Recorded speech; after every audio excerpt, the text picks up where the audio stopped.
Hello Zinies, let's talk about notifications. Over in the upper left hand corner where it's got your name on it in the main navigation menu, if you click, you're going to see a pop-out menu that lists notifications. What is a notification? A notification is the application, Canvas, sending you a message when something changes. And there are a lot of things that can change in Canvas.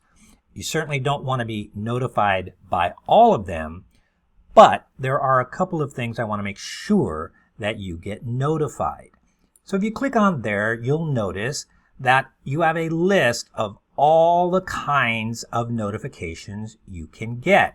And then over in this right-hand side, you'll see whether or not you want to be notified or you don't want to be notified. Now these other two are a daily summary and a weekly summary. You can check those if you want, but there are some things I'm going to want to make sure that you get notified right away. That's what the check is for. You'll also notice that you have an email address and you have push notifications. A push notification is going to be a notification that gets sent to the app if you're using the app. Right now, what I want you to do is take a look at your default settings and make sure that if some of these settings are set to do not send me anything, you change them.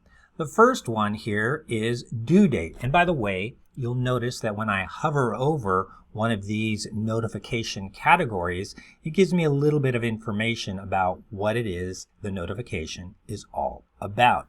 In this case, it's an assignment due date change. Do you want to get notified when an assignment changes? Yeah, you do. So change that.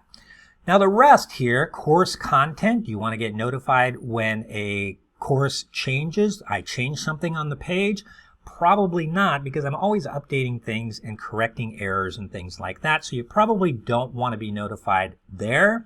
Do you want to be notified when a file changes? Probably not.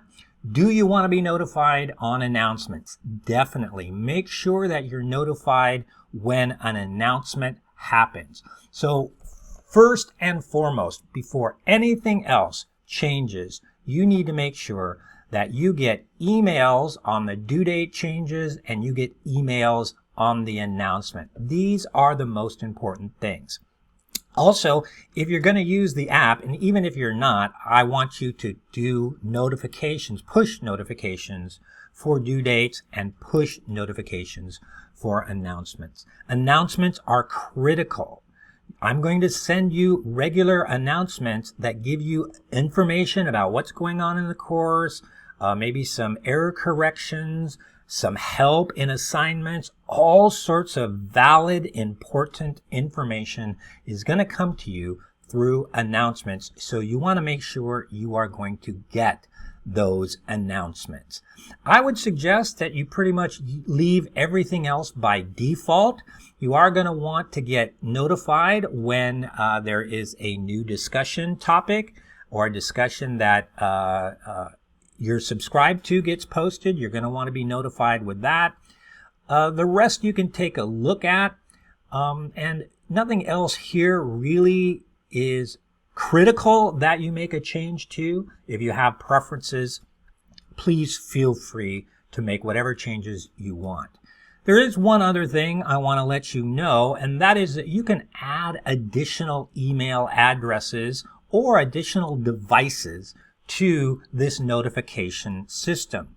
To do that, you need to go to Settings. If you click on Settings, you'll see over here on the right-hand side, it says Ways to Contact, and by default, your Mount SAC email address is listed there. Please do not change the Mount SAC email address as being your primary default address. However, if you want to add an email address, you can by clicking there and then adding your email address in this box. When you do that and click Register Email, it's going to send you an email, a confirmation email, so that you can verify and validate that email address. And then when you do validate that email address, that email address will show up listed right there. If you do that, then when you go back to notifications, you'll have another column here for that additional email address, and you can assign different notifications to that. So hopefully that all makes sense. Just let me say this one more time. Make sure you get email notified immediately on due dates, and you get email notification immediately on announcements. Same with push notifications for those two things. That's it for notifications. Until next time, I'm Professor B. I'll see you soon.